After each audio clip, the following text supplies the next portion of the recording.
और अगर आपकी ये वाली सलाहियत नहीं है तो फिर अच्छे अच्छे सौदे आपके हाथ से ज़ाया होंगे और वो किसी और के हाथ में जाएंगे और वो उनका हक होगा। फिर आप कहेंगे कि मेरे साथ तो मैं तो ले रहा था, मैं तो डन करने वाला था, मैं तो छोड़ना नहीं था, मेरे साथ तो हाथ हो गया। जब आपका एक्सपोजर और एक्सपीरियंस बढ़ता है तो फिर अगले सौदे में आप और अच्छी चीज़ पिक करके उससे और ज़्यादा फ़ायदा उठा सकते हैं, लेकिन उस पर साबर शाकर रहें। उसकी कोई अनलिमिटेड सप्लाई तो नहीं है, थोड़ी डिस्टिंग्विश प्रॉपर्टी होनी चाहिए, ख़ास होनी चाहिए, मखसूस होनी चाहिए, तो उसमें फिर आपके लिए ज़्यादा फ्रूट्स और ज़्यादा फ़ायदा होगा।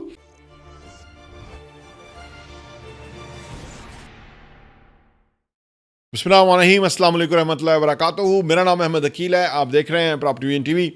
बहुत अच्छी ख्याल लोगों के होते हैं कि वो कहते हैं कि प्रॉपर्टी रेंट पे लगी हो, अच्छा किराया आ रहा हो और प्रॉपर्टी बहुत सस्ती हो।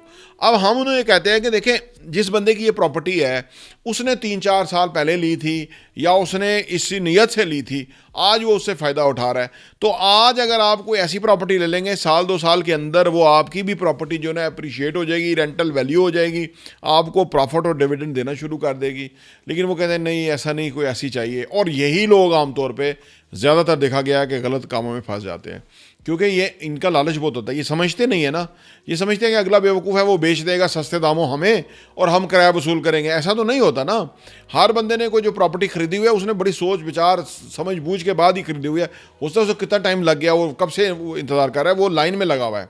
तो आपको अभी लाइन में लगना होगा। अगर आप अभी लाइन में नहीं लगेंगे तो फिर आपको वो पीछे जाके लाइन में लगना पड़ेगा। और ऐसे बेशुमार लोगों के साथ हुआ है कि जी लाख रुपए की प्रॉपर्टी थी, 2 लाख रुपए प्रॉपर्टी थी, कनाल हमने नहीं खरीदी, आज वो 5 लाख पे कनाल, 5 करोड़ पे कनाल है।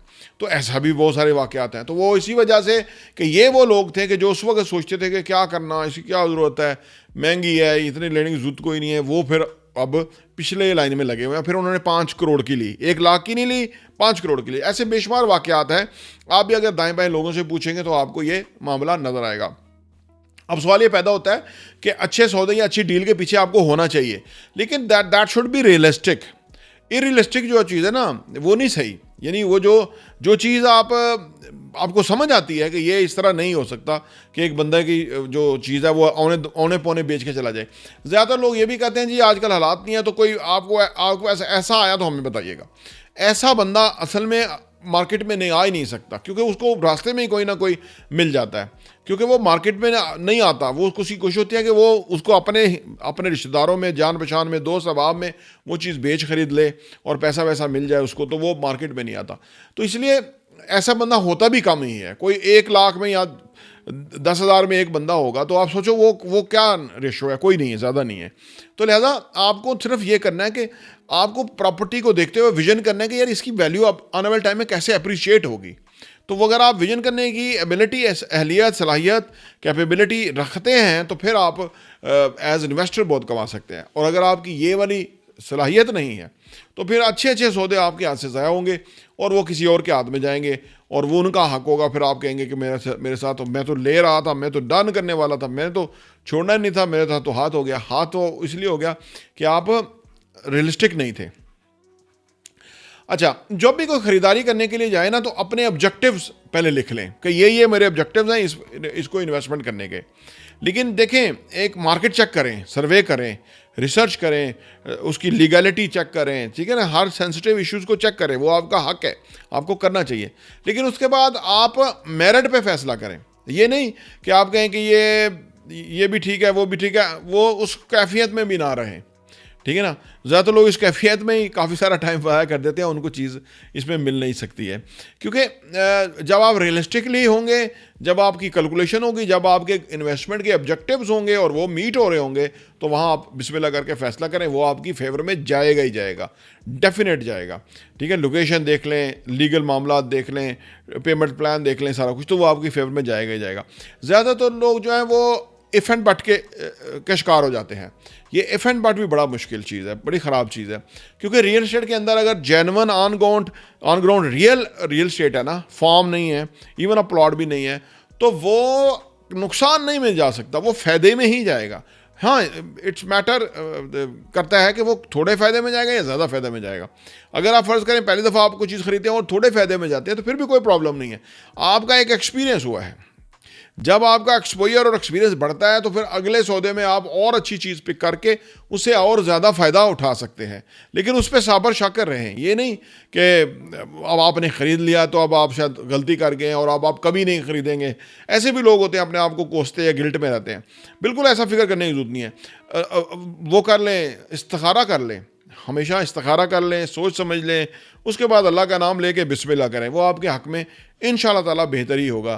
तो ये चंद तजावीज़ हैं जो कि आप अच्छी चीज़ भी लेना चाहते हैं लेकिन सस्ती भी लेना चाहते हैं, किराए पे भी लगा हो लेकिन सस्ती भी हो, ऐसा नहीं हो सकता। आमतौर पे जो किराए पे चीज़ लग जाती है ना, वो बिकने के लिए कम आती है मार्केट के अंदर, ये भी है। और किसी को कोई मजबूरी हो जाए तो तब आती है, क्योंकि वो जो कमाओ पूत है ना, वो तो कमाने वाला एसेट है, वो कोई नहीं, कम ही बेचता है। लोग बेचते हैं कि जो अभी रॉ हो, अभी डेवलप होने वाला हो, लेकिन उसमें भी ऐसा होता है कि जो नियर टू डिलीवरी है या बिल्कुल थोड़ी देर में रेडी हो जाएगा, 6 महीने साल में हो जाएगा, तो वो भी अच्छी ऑप्शन है, उसको भी आप अवेल कर सकते हैं।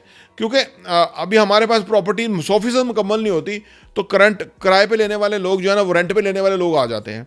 तो अगर वो रेंट पे लग जाए तो उसकी वैल्यू वैसे ही शूट कर जाती है, जंप कर जाती है, और वो बेहतर टाइम होता है कि जिसके अंदर आप वो प्रॉपर्टी खरीदें कि जो अभी थोड़ी अरसे के बाद तैयार हो जाएगी, अभी किराए पे नहीं लगी, अभी शेप में नहीं आई, लेकिन आपने ख़रीद लिया और अब शेप में आएगी जूँ ही, तो वो किराए पे लग जाएगी और आपका फ़ायदा हो जाएगा। जब भी आप प्रॉपर्टी ख़रीदें ना, 3 चीज़ें ज़रूर चेक करें। पहली बात, लोकेशन चेक करें। दूसरी बात, जो भी उसकी अथॉरिटी है या जो भी एरिया है, उस हवाले से उसकी सारी जमा तफरीक करें कि क्या फ़ायदेमंद है, क्या कैसे है। तीसरी चीज़ है कि उसकी कोई अनलिमिटेड सप्लाई तो नहीं है, थोड़ी डिस्टिंग्विश प्रॉपर्टी होनी चाहिए, ख़ास होनी चाहिए, मखसूस होनी चाहिए, तो उसमें फिर आपके लिए ज़्यादा फ्रूट्स और ज़्यादा फ़ायदा होगा। अगर ऐसी हुई कि हर बंदे के पास है, हर जगह है, तो उसमें फिर ना वो डिमांड नहीं बनती, वो सप्लाई क्योंकि अनलिमिटेड होती है। तो इस तरह की चीज़ें आपको ना प्रॉपर्टी ख़रीदते हुए चेक करनी होती हैं। और सबसे इम्पॉर्टेंट ये है कि आप हमारे साथ रब्ता करें, जो भी रिक्वायरमेंट है हम आपको उसका इंशाल्लाह ताला सॉल्यूशन देंगे, और उसको चेक कर लीजिएगा।